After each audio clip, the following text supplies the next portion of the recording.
everyone. Tim Timmons here. Welcome back to the 10,000 Minute Podcast. And I have some good news and some sad news. Sad, bad. You know what? Sad is not bad. The sad and bad news is that this is our last 10,000 Minute Podcast episode for Season 3. And for now, who knows? We'll maybe bring back Season 4 in a little bit. But good news is this is not the end for us, obviously. We are working on a whole new project we think you guys will love. So we've already started recording it, and I'm really excited about this. Yeah, get ready. So we thought we'd wrap up this podcast with a fan favorite. I mean, who knew that my mom, Carol Timmons, who's a therapist and has been on our podcast, I think, each season. This time she's talking about anxiety. It's not like a big issue. Not many people deal with anxiety or worry or anxious thoughts or depression. So I think we're doing great. This probably won't hit too many people, but maybe if you know somebody who deals with some of this stuff, this might be helpful. Actually, this has been so great when my mom was in town, and I'm like, Mom, would you just talk on this topic? Because we get a lot of things from you guys about anxiety and anywho. So we talked through it at the breakfast table, and some of my kids were there, and it was actually so helpful. Even one of my kids had a bit of a panic attack a few months later, and even this conversation helped that kid work through it. So I don't know. This is a great conversation. My mom's incredible. She is an incredible human. By the way, she got married, which you'll hear about in a second, to Marty. I know, they make out and stuff. So it's awkward and so excited for her. And he's a stud. Okay, thanks you guys for being a part of this. I love getting notes from you or seeing you guys on the road and people coming up saying, thank you for doing this. It's really been helpful. It means so much because this is a lot of work. So thank you. And thank you to Emoy Donice, who helped produce this season and is kind of behind the scenes. She's amazing. And David McCollum, who's also kind of a partner in this whole community. And to all of you guys who have been partnering with us financially, thank you. Thank you. Thank you. Thank you. So if you want to continue doing that, because this next season is going to be incredible, or whatever we're going to call it, please go to 10,000minutes.com and you'll find up in the right-hand corner, it says partner or donate or something. And would you give monthly to what we're doing? So we can keep doing this. The hope is that at the end of these podcasts and the end of what we do through our text messages and all the things that we're doing, Jesus people would start looking more like Jesus. Lord knows that is what we actually need. We need people who look like Jesus. So without further ado, here is the last of season 3 of the 10,000 Minute Podcast. Okay, Carol, here we go. Hey, everybody. This is the third time that you've been on this podcast, Mom. We've actually always split your podcasts up because they've been so thick and we've had to keep going because they're so good. And everybody loves your podcast. And my mom, she's so sweet, you guys. She's like, oh, that's sweet. But it's like, Mom, you got to just check out our numbers. Like, your numbers are always so much higher. So, well, Timothy, that's really sweet. But this is her third time on. And every other time it's been Carol Timmons. But may I introduce to you Mrs. Carol Hutchinson. Yes. Guys, Carol makes out now. And I got to do her wedding, perform her wedding, not musically, but I got to, what did I say? I performed the vows. I performed the vows. Mm-hmm. And it was a little awkward at the end when I had to ask him to kiss my mom. And I said, on the cheek. At the end, it felt right. But my mom and Marty, you guys, Marty is here. He's upstairs. He's an electrician. And he's fixing my entire house. Like, he's walking around going, well, that's out of code. And wow, Tim, how'd you not see that? I'm like, well, I don't know what electricity is, Marty. I know how to turn something on, and that's about it. So yeah. Marty is upstairs being awesome. He's an amazing human. You've been married 9 months? Absolutely. 9.5. 9.5. You guys, this is also inappropriate. And I'm just going to say it out loud. So I said to my mom, Mom, what is one of you? And we were with my kids, and Mom, this is just inappropriate, and I want to confront you right now on this. I said, Mom, what has been like one of your favorite parts about being married? And she said, well, what'd you say? Like, some of this I can't talk about in front of everybody here. Like, basically that they're making out. And it just felt inappropriate in front of my kids. And I would love for you to apologize to my kids for that. No, I think it's part of their education. It's a part of their education. It is so a part of their education. It's beautiful. So marriage, good. It is. I'm very happy. After 34 years of being single. Yes. Yes. And I've told him to tell people that we are very happy. Just like, dang Yes. it. Like, say that. And he says, yes, dear. That's so great. You guys, he will not let her open a door, which Or the car. In the car, or any door. He said to me, he's like, Timothy, your mother will never get gas again in her life. And mom's like, I'm fine getting gas. I've been getting gas for a long time. But he just takes care of you. It's so beautiful. He loves you like crazy.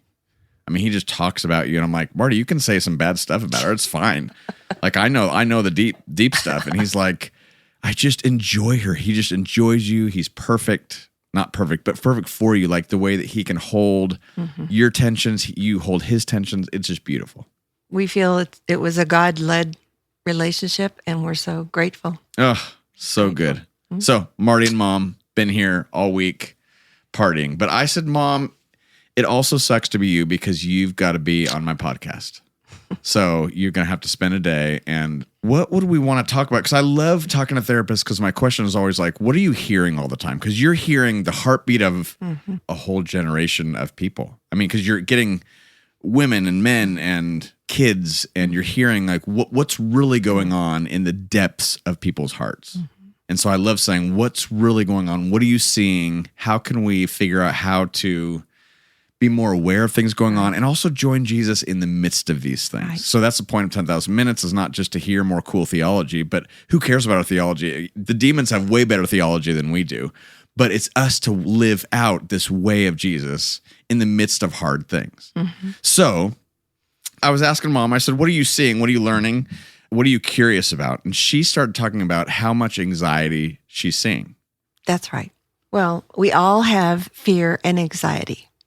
And that's a good thing, but it needs to be managed. It's necessary because fear protects us from danger, and anxiety can't be avoided. It's not something we decide to do or not do. Fear protects us from danger. And anxiety can't be avoided. Okay. Because anxiety motivates us to do things. It protects us, and it helps us evaluate concerns. When we're anxious, even though others may not understand, and you may not understand why you're anxious. Right.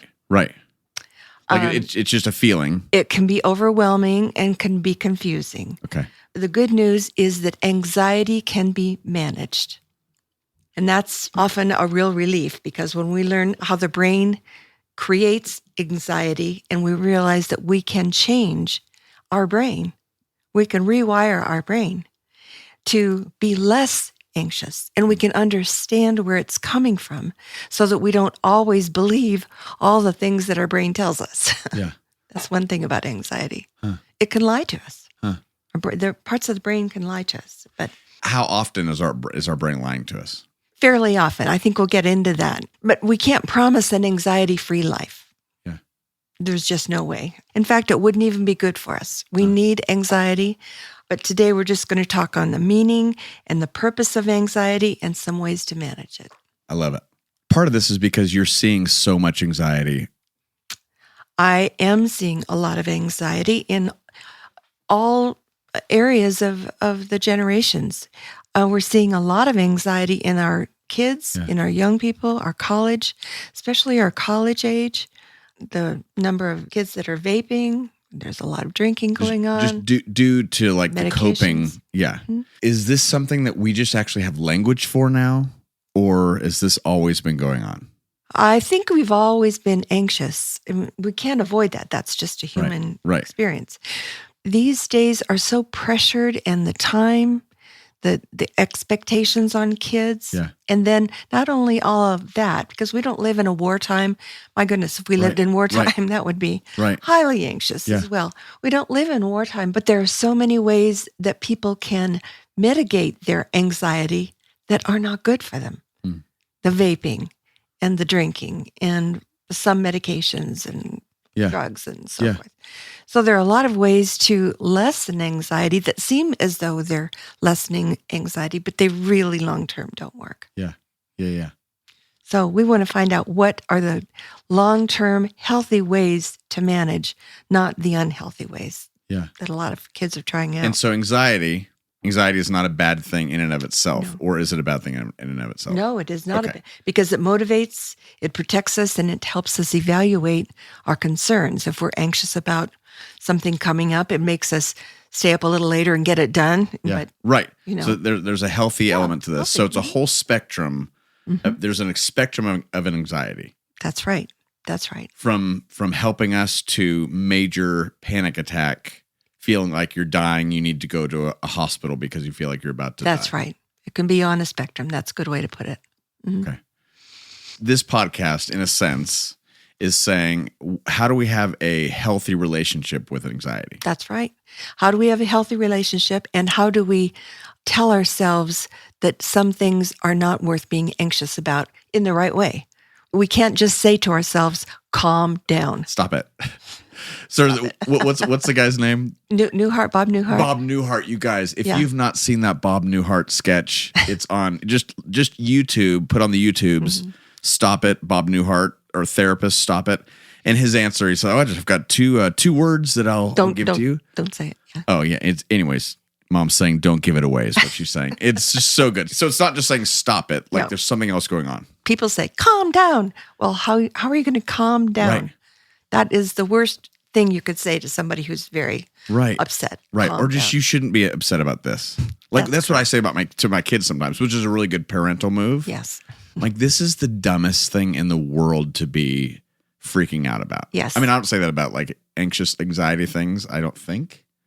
It's more like when they're freaking out because their shoe just got, like a piece of lettuce just hit their shoe. Oh my gosh, it's so stupid. I'm like, you guys, this is so stupid. But that's probably not the best way to handle that either. Okay. I remember growing up being told, this is not worth crying about. Yeah.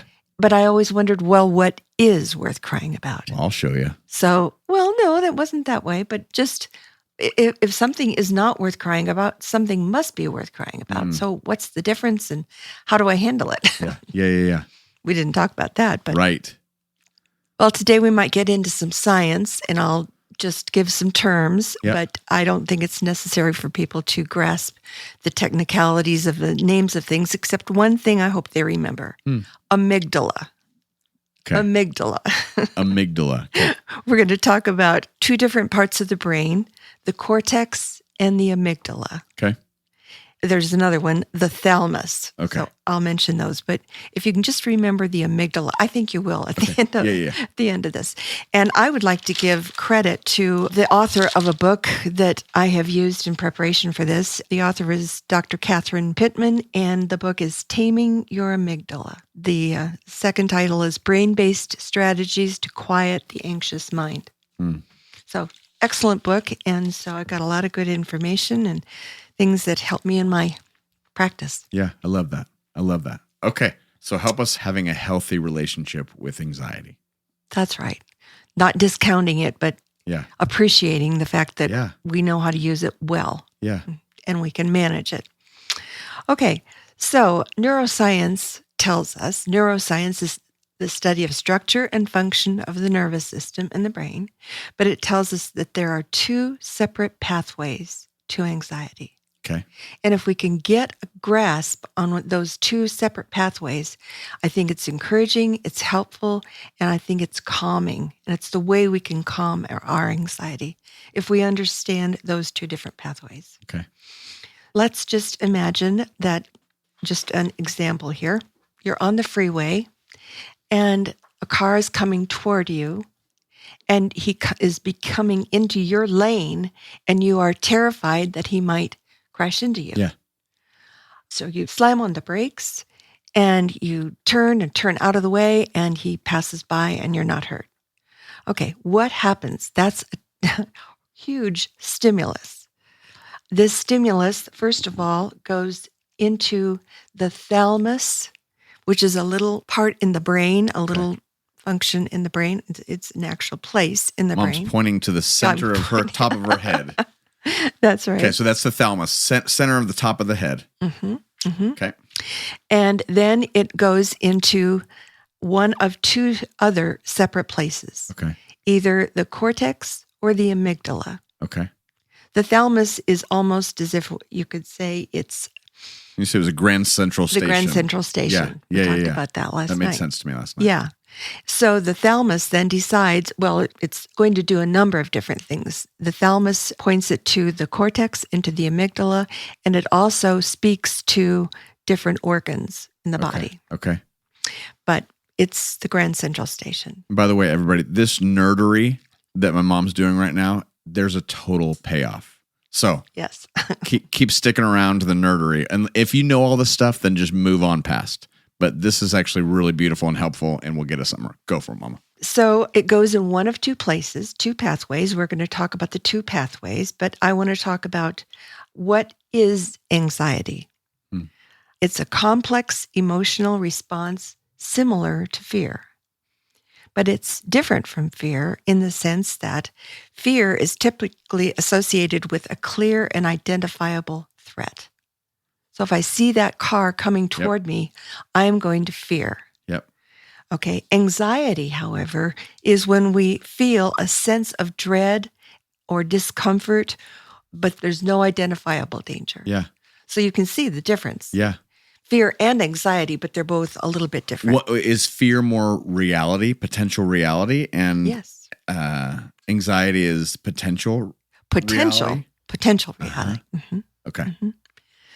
So they both arise from similar brain processes, but they're different in definition. So we would fear a severe storm. You would fear a strange dog bounding toward you or a car coming toward you. But you would have anxiety or worry about a loved one's safety or a strange sound in the night, or you would worry about deadlines that you're responsible for. Mm-hmm. So fear and anxiety are two different things.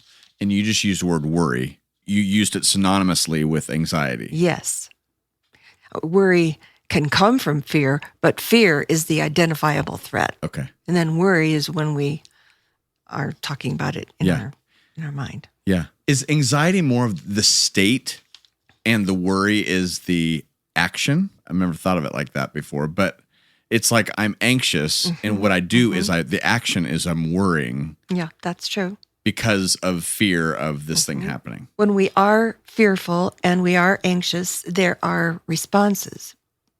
The body has bodily responses. But what happens if there is this car coming toward, we've said the stimulus would be the car coming toward and goes through the thalamus, and then it goes either into the cortex or the amygdala. The quick place it goes, the fastest place it goes is to the amygdala. Within milliseconds. It takes less than a second from it to go, the stimulus to go from the thalamus to the cortex. That's under a second. Yeah. But it's in milliseconds that it goes to the amygdala. And the amygdala is responsible for the feelings, the emotions. So sometimes in a terrible experience, you would feel it before you could even comprehend what's really going on. Think about it, process it. Processing is going to take longer. It's the feeling, it's the quick reaction is the amygdala. That's right. Okay. And you're going to have muscle tension. You'll probably have trouble focusing on problems even. Yeah. You would have pain, heart irregularities, breathing problems, dry mouth, stomach upset. That's immediate from amygdala? Yeah, from the amygdala. Okay. Right from the amygdala. So the root cause is the amygdala. That's what causes things. So the beautiful thing is if I'm walking down a pathway and I see a snake, it goes straight through the thalamus to the amygdala and I jump out of the way or I do whatever is necessary. Right. Thank you, Lord, for the amygdala. If I had to only go through the cortex, I would think, well, I wonder if that's really a rattlesnake or if I should poke it a little bit and see if it would strike. Yeah. So it's just amazing how God has created our bodies so that we have the quick response that we need to get out of an immediate danger. Yeah. I spilled a cup of hot water from the microwave the other day, and I just jumped out of the way so quickly. Yeah. And that was the amygdala. Yeah. If I thought, oh my gosh, I spilled that water, I would have been really burned. Yeah. We had such a great conversation last night with my family, but she was just asking them about anxiety. And Aaron's, my son, my 12-year-old, was like, it's kind of like when I'd put my hand on a stove. And that was his example. Is the thing that would pull it back would be the amygdala, and the cortex would be the thinking, I wonder what's happening here while it's burning my hand. I'm going to get to what the difference is between when you put your hand on the stove, and that's a reflex. Okay. And that's a little bit different. Okay, perfect. That's what I'm saying. Aaron was wrong, and I just wanted to say that my son is not that smart. No, that's not it at all. And I'm going to shame him tonight for that. I'm totally kidding, everybody. I don't do that. Jokes are dumb. Okay, Mom. A reflex, the process is the same, but it's a nerve impulse that goes to the spinal cord, and there's a muscle reflex. Okay. But it's the same process. Well, what are some common anxieties? I just listed a few. Worries about finances, worries about finding love, leaving love, public speaking. Yeah. Worries about children in every area and age of their lives, from babysitting to sports to prom to driving. Yeah. Sleep problems, waking too early, waking during sleep, dreams and nightmares, not enough time to sleep. Some people are afraid of insects. Yeah. Yep. School issues, grief, work and career, fear of flying, all kinds of things are anxieties. Uh-huh. And they're not clear and present danger, but they have that dread and that discomfort. Yeah. So the big idea here is to work toward making sure that your goals direct your life, not your amygdala. Okay. That's a huge statement. So say that again and say why that is important. Okay. The big idea here is to work toward making sure that your goals, what you want, what's important to you, direct your life, not the immediate responses that would come from your emotionally driven amygdala. The amygdala is wonderful in when it gets us to get out of the way of danger, but it can be hurtful and harmful when it takes over and we listen to the amygdala only and we don't use our cortex to really evaluate what's going on. Okay, so what at times does our amygdala say? Hit someone, run, get out of the way, throw something. Yeah. Just I've never had any of those impulses, but I'm sure other people have. So listen up, everybody. It's just that it's defensive. The amygdala is defensive, and you have to think of it positively because it's for our protection. Yeah, right. It's to protect me from that hot water. Yeah. It's to protect me from a dog that's bounding toward me, or a bear or something, or a car. All of these things are good. It's just in the right place and not letting them overshadow ourself. So good. That's what I hope people get out of it today, is how to not allow these bodily influences, whether it be the amygdala or the cortex even, through worry, to control us. We want to be able to experience them, but not totally obey them all the time. Yeah, let them do their work. Appreciate them for what they are, what they're doing, and almost as a gift. It's like pain and trouble in life. There's a way that I can either damn it or I can bless it and say, I hate this. It's like my cancer. In no shape or form a fan of cancer, yet it continues to shape me when I'm able to see it as I can bless it for what it is, for what God has done through it. What God's done, not it. Yeah, no, it is so stupid, but... So it's even these things to be able to see and have a sober view of anxiety. And we were talking about it last night, like you were saying, I see it is becoming such an identity for people. Like you see that in your office all the time, that anxiety is like, oh, I have anxiety. Like this is just who I am. It's like an Enneagram number. Like this is just who I am. I'll never be any different. I just have to do. I just have to. This is a cross I have to bear. Accept it. Accept it. In part, I mean, there's a spectrum of this. So there are some people that are just so prone to anxiety, but it's not who they are. Still, it's not who we are. It is not our identity. Something we deal with. Yeah. And if you don't know how to deal with it, then it can get the best of you. Right.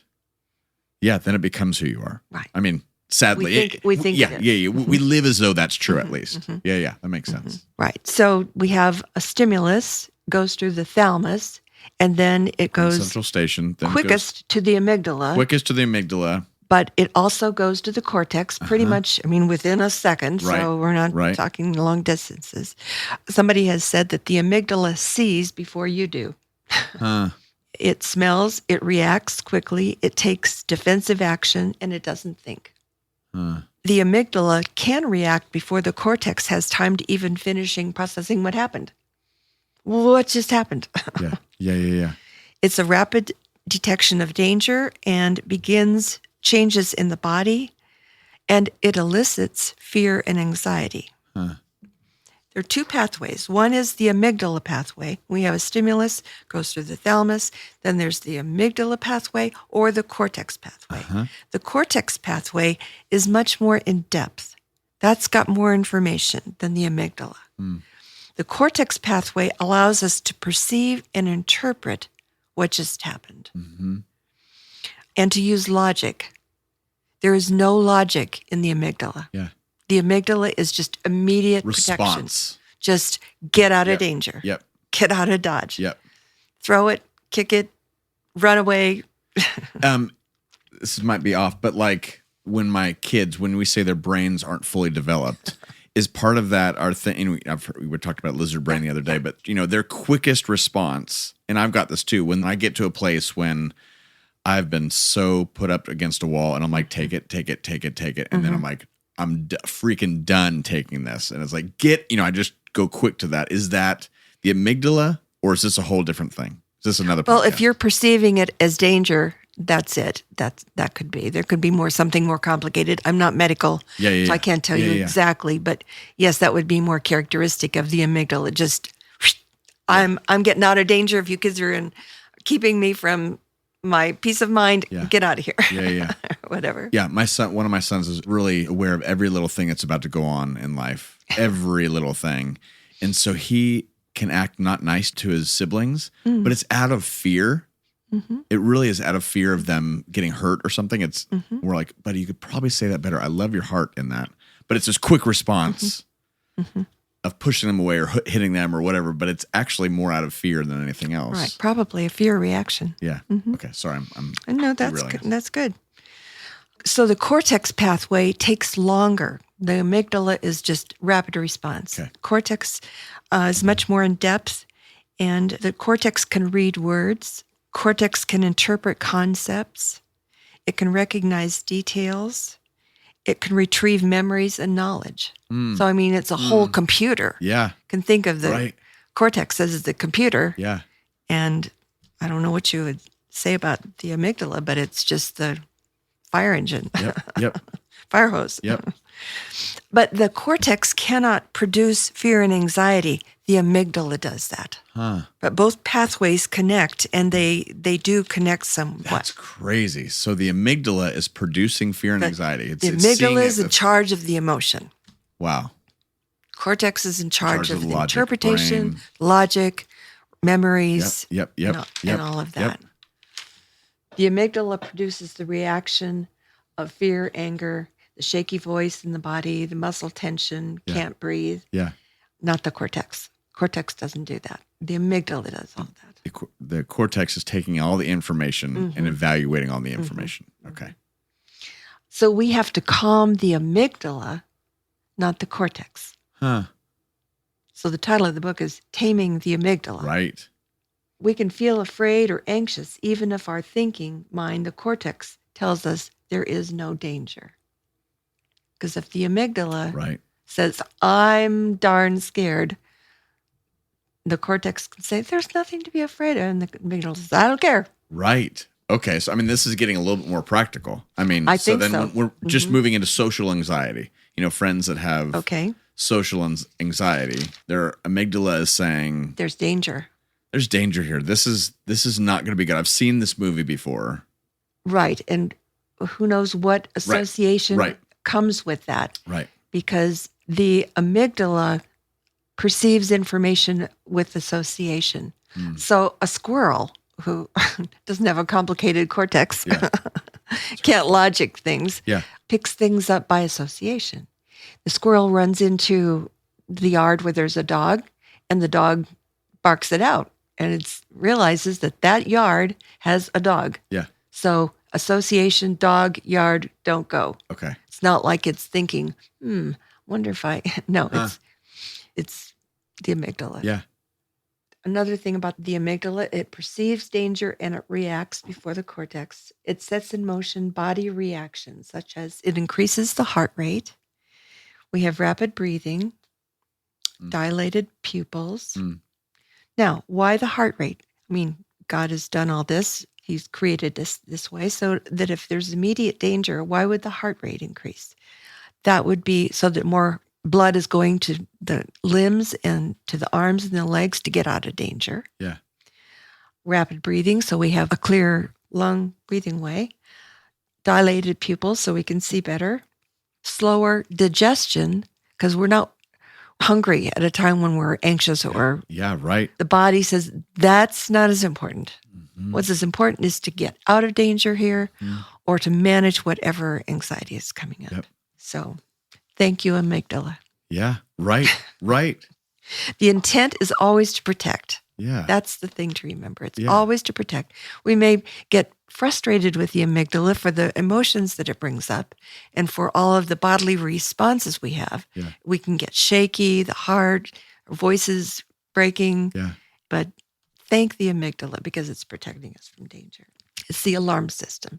This is such a beautiful way of seeing this. I love this, Mom, because we would all see anxiety as just negative. As this is a problem that I'm just stuck with, or it's just a problem, versus really is a blessing. Like this really is a beautiful gift that God put in us. It just is can get out of control. And what's beautiful is there are two systems. One is the immediate alarm system, and one is processing. Following 1 second behind is the thinking part. Yeah. And of course, the cortex then goes on and on and on and thinks. Yeah. But it's just beautiful that he's provided both. Right. In the most beautiful way, created way, they're both beautiful. They have such beautiful intent. And like everything else, they get bastardized and broken and misused and misunderstood. Yeah. So the amygdala is what causes us to react by fight or flight. And we've heard that all along. And now they know that it's freeze. Yeah. So any animal does these actually 4 processes when it's in fear. Yeah. It wants to fight or run away, flight, or freeze. You've seen a little rabbit just go. Yep. But they found a 4th one. Pee? Collapse. Like my dog? Lucy's like, I got one. I'll show you. Just pee or take a crap. Like one of the two. Just do it. Okay, so, sorry. The 4th one is collapse. Huh. Where you're just sort of dumbfounded. It's just, and that's different from freeze. What's the difference between that and freeze? Freeze is just freeze until you think you're out of danger and then you run away. But collapse is, I don't even have any energy to resist. I'm just done. Right. It's different from freezing because it's almost a giving up. It is totally a giving up. People I'm done. I'm out. Yeah, done. That's crazy. Animals do it and we do it. Yeah. And that's from the amygdala. Whatever to all 4 of those are all 4 of those from whatever to protect ourselves. Of course, the little rabbit freezes, thinking nobody can see him. Yeah. You remember Ryan, our mom's grandson, my nephew, when he was little, like somebody called him a name or something, and his mom's like, "Well, honey, what'd you do?" And he's like, "I just froze. I was a statue." That's what he said. I was a statue. So all of a sudden, like somebody made fun of him, and he just like turned into a statue. Like nobody could see him. They'll think I'm a statue and they'll walk away. Okay, but we do that. And this is all amygdala. That is really interesting. Continue, Mom. So remembering that the amygdala prepares the body for danger, there's a language for the amygdala. And if we learn to speak the language of the amygdala, then we don't speak Greek or Hebrew or any other language to the amygdala. We speak amygdala language. The amygdala language is the heart pounding, the dizzy, hyperventilation, can't concentrate. We focus on potential danger. We're sweaty. We're prone to panic. But we can try to speak to the amygdala and say, stop it, calm down, calm down. Yep. And that's not its language. Right. No, we'll get into what the language is in just a minute. Yeah. But to understand that sometimes, car alarms go off just out of the blue. Yeah.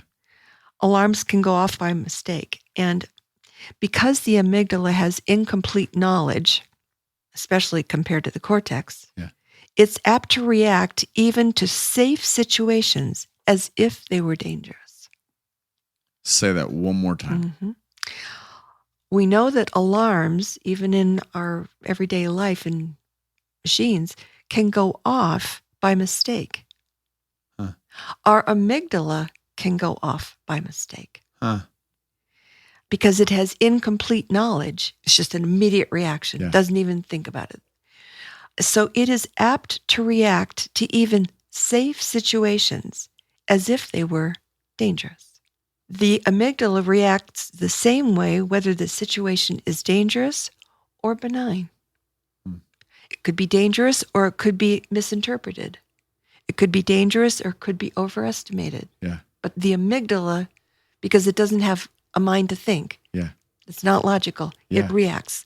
And knowing that is helpful because when all these bodily function things come, the heart, the shaking, the voice, all that happens, even the amygdala made a mistake. Thought there was danger. There's no danger. Am I getting ahead to say, this is just begging the question of triggers?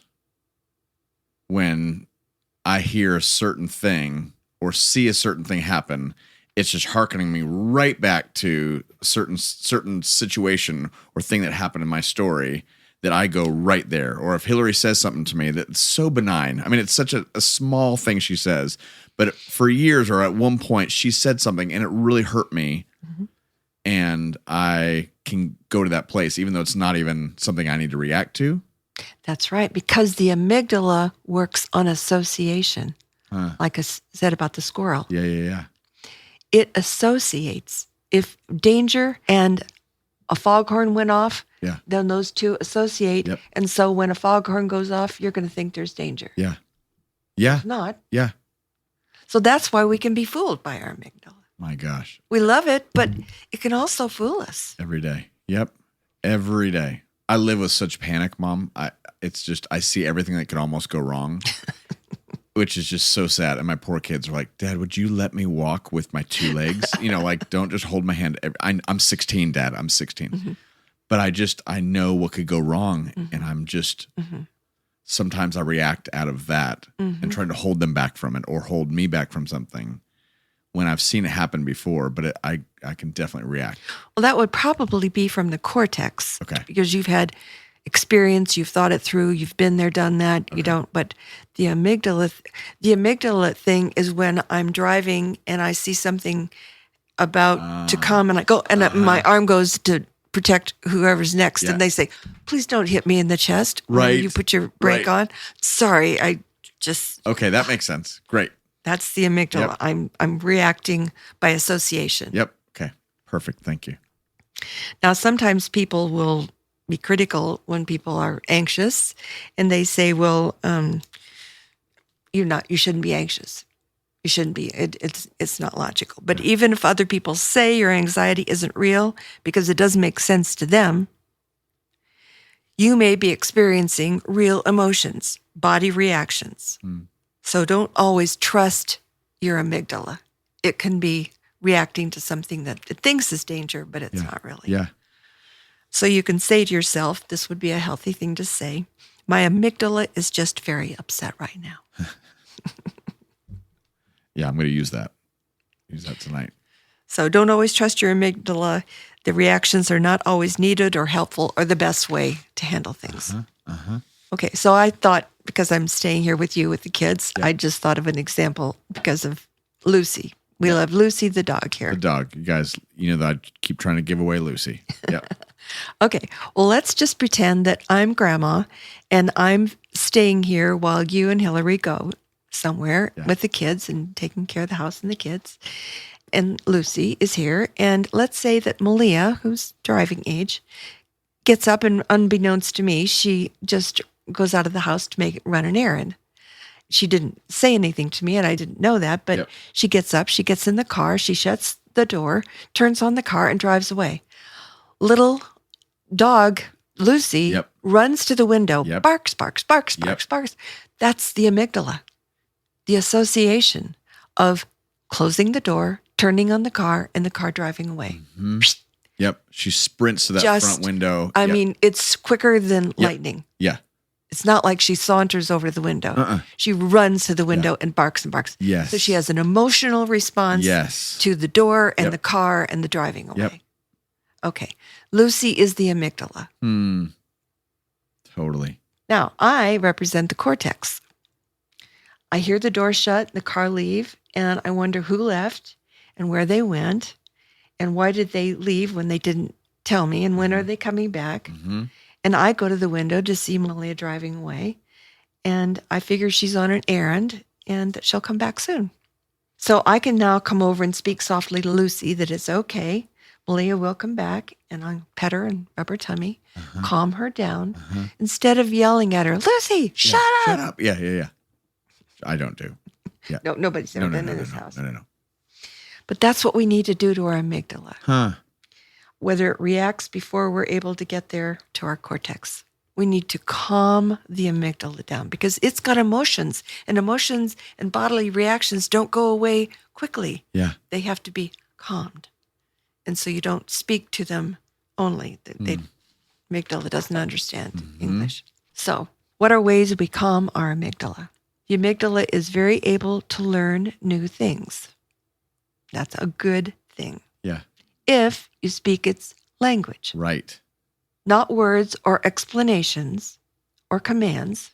You can get in a car and be anxious and the driver starts and then puts on the brakes really quickly and the amygdala reacts and somebody can say, Sue's a good driver, don't be anxious. Yeah. Well, or calm down. Yeah. Yeah. Okay. The amygdala needs experience, not words, because it wants to create bodily reactions. It's going to fight, flight, freeze, or collapse. So what are some things? One thing that you can do if you were in the car is breathing. Diaphragmatic breathing. We all breathe, but... We all breathe.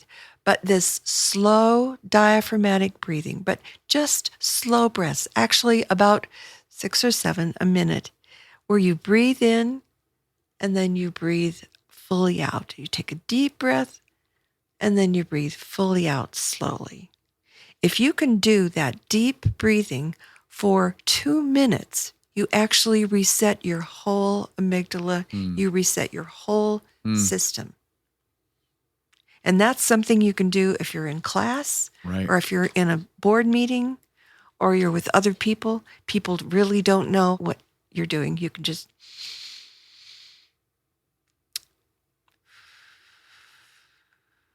take a long, deep breath and breathe it all the way out. Yeah. Time yourself some time to make 6 breaths a minute and see what kind of breathing that is.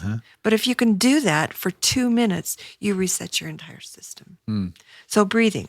And you were talking about the 7-Eleven thing. Yes. Is that similar? So yes, what I've always suggested is the 7-Eleven method, just because it's memorable, but where you take 7 seconds in and then you take 11 seconds out to let the breath out. So you get all the way to the bottom and you get everything out because you can't help. But then take another big breath. So 7-Eleven is a good way to remember. Yeah, love that. Another way to calm the amygdala is through exercise, because the amygdala is bodily aware. That's the language of the amygdala. Breath, breathing, exercise. So if you're really highly anxious, take a brisk walk. Yeah. Take a little brief run. Yeah. Something that's big muscle activity. Yeah. Yeah. Dave, one of my best friends, that's what he started doing a few years back. He just would go take a run around the block. He's a grown man, but he just goes and takes a run around the block when things are triggering him and for anxiety or whatever. And it's just it's so helped him. It's speaking to the pathway that is the problem. Yeah. The amygdala is the problem. Yeah. Yeah. If the amygdala is overstimulated and we've got too many bodily reactions, our muscles are tense, we're breathing poorly, our voice is shaky, we're just experiencing anxiety responses, then exercise, diaphragmatic breathing. Another way of managing anxiety is through coping thoughts. So I can think, when I think and I worry, then I understand that my amygdala wants to protect me, but this may not really be a threat. I have to have some coping. I have to speak to my amygdala in a kind way of, I think you might be overreacting on this. I understand you feel really bad and your heart is racing, but you might just be taking this in a way that it doesn't need to be taken. Mm-hmm. So coping thoughts, that's not just commanding or yelling at your amygdala, shut up or calm down. I mean, biblical language would be taking those thoughts captive. Yes. In a sense. Mm-hmm. Mm-hmm. Being intentional with your thoughts. Yes. And, we've talked about many times before, you can't just stop thinking about something. So in an episode or when I'm at night just thinking about things incessantly, I can't stop thinking. It's not just stopping thinking about them. It's replacing it with something. So the classic answer for anyone around the world, if a person is anxious, there are 3 things. SRB, stop whatever you're thinking about. And number 2, think about something different. Refocus. Now, the only way you can stop thinking about something is to refocus. So if you're thinking about a red-faced monkey, you're going to have to refocus on a blue-faced monkey. Yeah. Because just trying to not think about a red-faced monkey doesn't get you anywhere. All you can do is think about not thinking about a red-faced monkey. Right. So you have to do something to refocus. And you can count backwards from 100 by 3s or by 7s or something that takes your mind off of it. Some people count the blocks in the ceiling or in the floor or something that occupies your mind.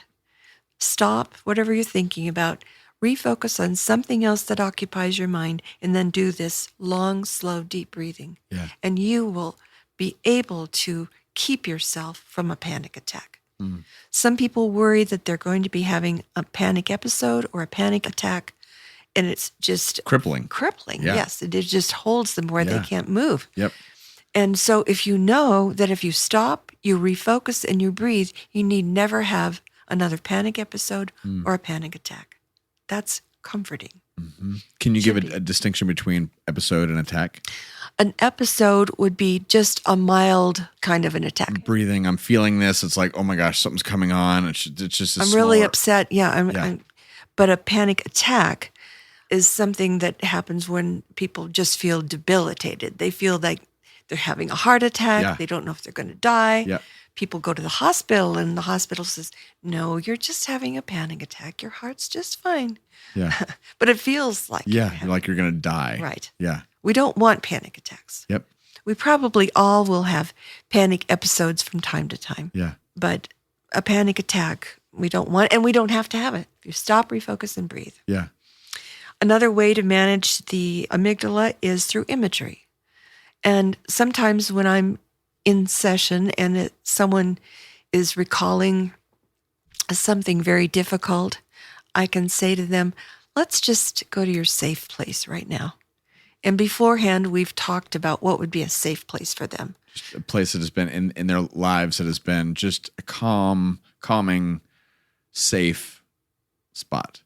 Right. Like a physical spot? Is this an emotional? Usually a physical spot. I say, is there a place in the mountains that you've been that if you would just go there, you could sit and feel a gentle breeze and you'd feel really comfortable and the sun would be out? Tell me what that would be like. Yeah.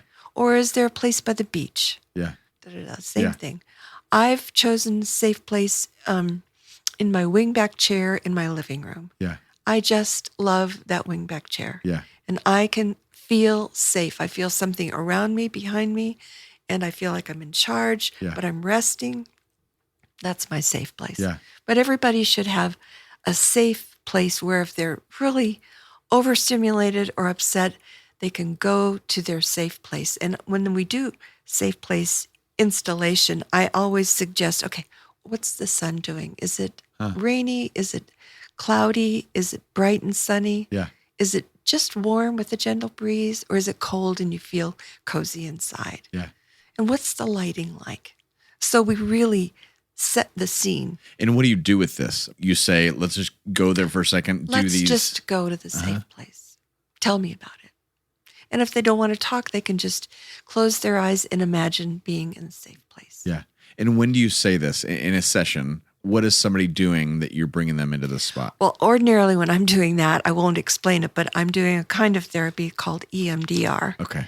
And in EMDR, we always set up a safe place. Okay. Because if they're going through traumatic situations, which is what EMDR does, it deals with trauma. Yeah. If we're dealing with the traumatic situation, sometimes it becomes overwhelming. And I want them to be able to have a place to go so that they can get out of thinking about that for a minute. Yeah. And recoup their command of being in the present. Yeah. So imagery, coping thoughts, breathing, exercise, if it's appropriate, progressive muscle relaxation. That's wonderful to reset the amygdala. And that's where you just begin at one part of the body. I like to begin at the toes and just let my toes totally relax, my ankles, my shins, all the way my up, calves, all the way up, all the way up the body, and stop at the top and then go right back down. Yeah. And it's amazing what that will do. Yeah. And another way to reset or deal with the amygdala is through good sleep. And that's, 7 to 9 hours. I have been trying to teach myself to sleep longer. Yeah. I say I can only sleep 7 hours, 6 hours and 45 minutes. But the more I've read on this, I've understood that REM sleep is what we want. That's the rapid eye movement. Yeah. Sleep. So I've got one of my kids who was talking about it last night, that they feel so anxious as they're going to bed because they're so nervous they're not going to go to sleep and get good sleep. Yes. So then that becomes a whole part of anxiety. And so she needs to teach herself to do the muscle relaxation so she can begin to relax her body for sleep. Yeah. And of course, all the things that prepare, the room needs to be dark, needs to be cool. Yeah. We need to be comfortable and have some bedtime rituals, set the scene. Yeah. It's really important. Yeah. We sometimes get bothered by having to stop our lives to sleep. Right. Okay. So I've heard these things before. I've heard these timeless. I mean, these are timeless. As you said, everybody recognizes these around the world. So why don't we do them? And why are we still so stuck in anxiety and giving into the amygdala, if you will? I think we don't understand that the amygdala doesn't think. The amygdala has no logic. It can become overstimulated or activated, and then we believe that the danger is imminent rather than saying, that could be my amygdala, that it's perceiving that there's a danger when there's really not a danger. Now, the other thing is that the cortex thinks about things, but sometimes the cortex thinks and thinks and thinks and overthinks. Right. And that gets the amygdala all upset. Right. Right. The amygdala is always scanning the cortex. The amygdala is the alarm system. Yep. It's scanning the environment for danger, and it's scanning the cortex. Is there anything up there that bothers you? Yeah. It's really bad? Because I'm going to protect you from danger. Yeah, you keep thinking about this. You think about that. Must be something wrong. Yeah. Okay, tell me about it. How bad is it? Yeah. And the cortex says, well, yeah, let me tell you about it. Here's what I'm worried about. Yeah. And the amygdala says, yeah, that could be a danger. Let's go. That's really bad. I mean, now I'm upset. You just upset me. Yep. Yep. So you're asking, why do we not do these things? We've heard, get good sleep, breathe, progressive relaxation. Go to Maui with my spot. Right. Exercise, all that. Yeah. But if you understand that, it's resetting the amygdala. That's so good. And the amygdala can tell a lie, and the cortex can tell a lie too, because the cortex can talk itself into a paper bag. Yep. Yep. And then it gets the amygdala all upset. Now we're really ready to go. No, it's so good. It's so good to understand where these are coming from. Right. And this is something, I love the language of the amygdala. That's so strong, Mom. Mm-hmm. Because I think, you're probably right. We are speaking to the amygdala in so many different languages other than its language, its understood language. Mm-hmm. And that's why it doesn't work. And then we just accept it as, well, I can't speak that language. Right. And I'm just an anxious person. Yeah. I'll always fight, flight, freeze, or give up. Mm-hmm. Really, all of those. That is so good. At different times, we do all of them for sure. But we just don't understand that maybe the cortex doesn't really get all the truth. Yeah. And the amygdala doesn't even think. Yeah. Yeah. It protects us. They're good. And we thank God for them. And they're right. It's just don't buy everything somebody's trying to sell. Even your amygdala or your cortex. Yeah. Okay. So just one of my last questions. Probably not true, but we'll just go with this. Medication. I mean, I know 10 people right now, just off the top of my brain, that have been on anxiety medication or on it. Go. It's really helpful. Yeah. And I mean, I'm not medical, and I certainly wouldn't say anything that a doctor would be saying. I'm not saying you should take it or you shouldn't take it. Yeah. I'm just saying there are other ways to manage it. And some people can over-medicate, and that's not helpful because sometimes you need medication to get you back at a place. Just to get you to zero. To just sort of bring you to a place where now you can cope. Yeah. And then you can use the more normal, everyday coping skills we've talked about. Yeah. Okay, so where's the Spirit of God in this stuff? I mean, you guys, you don't know my mom, but my mom is one of the most beautiful spiritual women that I know. And not just because she says it, but I've just watched her live my whole life. And what I love about you, Mom, is that you have the ability to hold the tension of the spiritual and the brain and the amygdala and what God created in our brain, and not damn one and just prop up the other. Like just enjoying the beauty of God and the Spirit in the midst of this conversation. Like he's still present. We're doing this with him in the midst of all this. But is there a spiritual aspect to this? I mean, it's all spiritual. That is a dumb question. I love the scripture that says, be anxious for nothing, but in everything by prayer and supplication, let your requests be made known to God, and he will give you the peace that passes understanding. Now, if you go back through that, he's saying, I don't want you to be anxious. Yeah. God does not want us to live in anxiety. Yeah. And I almost think some people feel like God is such the person that he wants us to be worried and upset about things. There are so many things we could be worried and upset about in this world. And there are things that are, I mean, persecution and assault and horrible things that are happening. But he says, don't be anxious about even things that are anxiety producing, but relinquish, give it up by prayer and asking and entrusting those thoughts to God, and he will then give you his peace. Yeah. So I think that's a very important part of it too. Yeah, I love that. I love that. Well, you hold those tensions so well, Mom. I mean, I've told you that many times, but it's just, I've had firsthand knowledge and view of how you hold these in beautiful tension. So thank you and well done. Thank you.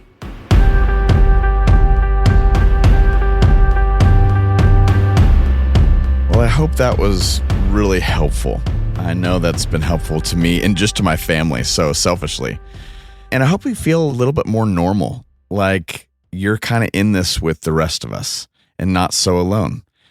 So you can always jump on our 10,000 Minutes Facebook page and check out thoughts, ideas, things you're struggling with, things that you'd want us to lean into further in the future. Thank you so much again for checking out the 10,000 Minute Podcast and being a part of us in this journey. And we hoped this project and this season were helpful. And I hope you stick around for what's next for 10,000 Minutes. Please follow us on the socials to stay connected to what's next for the podcast and 10,000 Minutes. Hey, sign up for our free weekly encouraging text messages on your phone. Put the number 59925, and then just put 10K in the subject, 10K in the subject, and then the number is 59925. You'll get free text messages. Let's go. I would lastly love to thank my friend Josh Soltz, who has been editing this season, and he does a great job. So anyways, grateful for him and our whole team, and thankful for you. Okay, guys, bye for now.